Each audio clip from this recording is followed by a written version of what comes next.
just wanted to share here a little bit about mangoes. If you see, this mango is enclosed.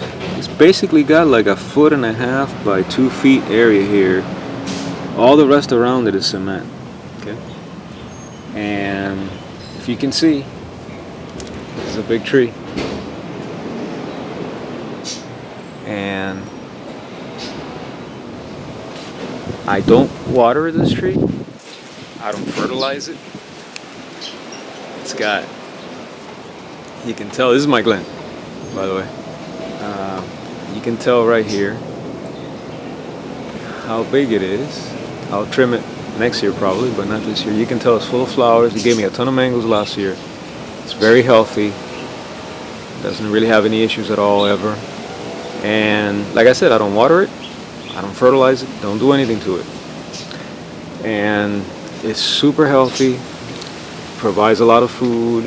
Never has any issues.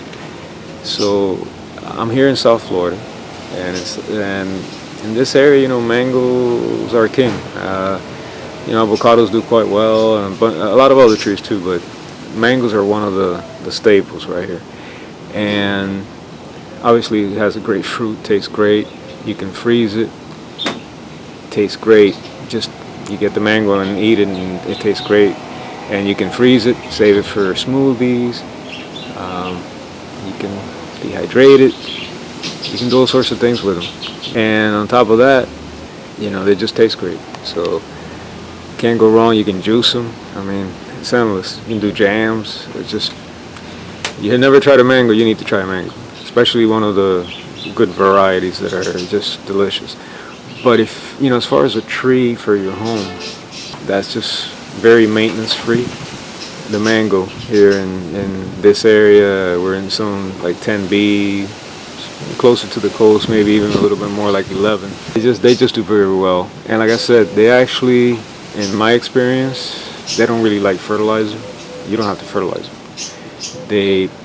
I think they prefer not to even be fertilized. And like I said, I don't bother with water at all on them.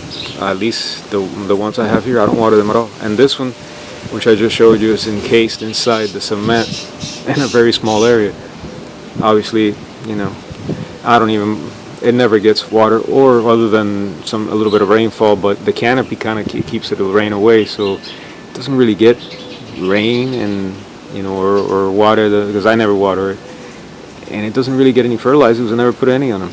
So, and it thrives. It just throws a tap root down and gets its own water. You know, the water table is kind of low here.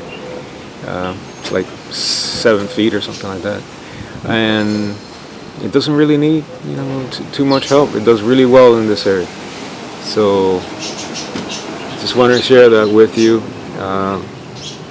You know, every area is unique, but you can try. You can try, just not, you know, if you're in this kind of area, you can try just not really watering it too much and not fertilizing it, and see what happens. And you might be surprised how well they do.